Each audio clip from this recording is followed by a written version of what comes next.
What's up, fellow entrepreneurs? It's John Foggerholm again from Defend My Biz.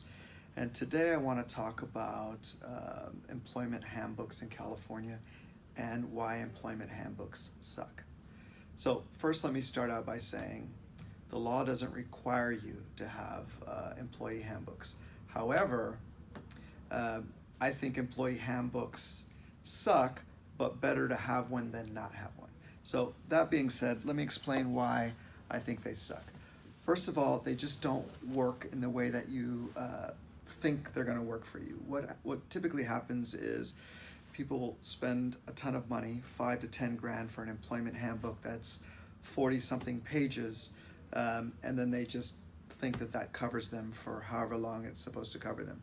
What people don't realize is the employment laws change in California roughly every 6 months, and there's usually a significant change at least once a year that requires you to change something in your handbook. So unless you're spending 5-10 grand a year for a handbook, you're probably not up to date 6 months to a year after you've purchased this thing. So that's reason number one, just the expense and the fact that you're not updated. Reason number two that handbooks suck is that typically they're a combination of legal policies and company policies. So on one hand, the legal policies, things you can get sued for, like overtime, lunch breaks, meal breaks, things like that. But then there's usually some sort of company policy, like smoke breaks are here, work hours are here, things like that. So what I've noticed is, especially for larger companies, is that you'll find these attorneys that will get a hold of one of these employee handbooks, and then they'll look for conflicts, because typically there may be conflicts between the company policies, especially if you're continuously changing it, versus the policies, the portion of the handbook that has the legal policies.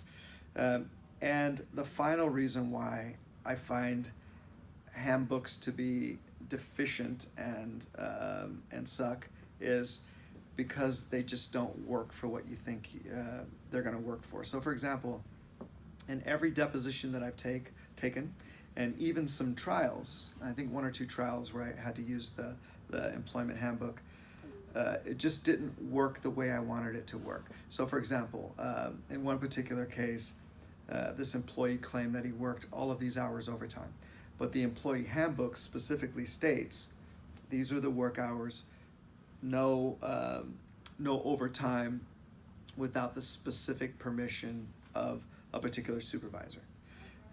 So when I was deposing this employee that was suing the employer, I basically presented the handbook and I said, "Do you recognize this handbook?" The employee says yes. And then I say, "Look at the back, is that your signature?" And they go, "Yes." And I say, "All right, turn to page," I don't know what it was, 36. "Do you see this clause about no overtime without permission from the supervisor?" And the employee basically said what they all say every single time I've asked questions around the handbook, which is, "We didn't read it. It was handed to us, and we signed the back of it, and that's it." And I found the 1 or 2 times that I had to use it in front of the jury absolutely believes that. They believe that the employee didn't read the handbook because they probably didn't read their handbooks when it was given to them by their employer. So all that being said, that's why I think handbooks suck. But it's certainly better than nothing. And I think a better option is very specific policies for each thing. And here's what I mean by that. So what we do instead of a handbook, which we used to do I think the last handbook I drafted was probably 5-6 years ago.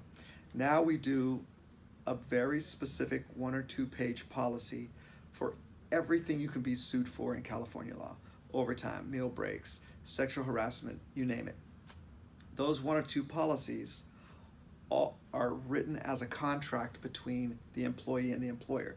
So it's not just here's a bunch of information on the page, it's actually obligations for the employee also. So for example, going back to the overtime example, it'll state what overtime is, and then it gives the obligation to the employee, something like, I warn and represent that I won't work any overtime without notifying this specific supervisor.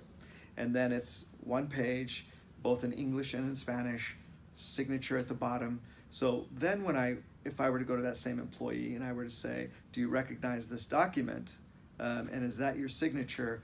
And do you recognize this particular clause? It's more believable, because it's a lot less believable to say, I didn't even read this one page, than it is to say, well, I didn't read 48 pages. So that's why we do it that way. Anyway, again, better than nothing, but I don't think it's the best thing. Thanks, everybody. Till next time.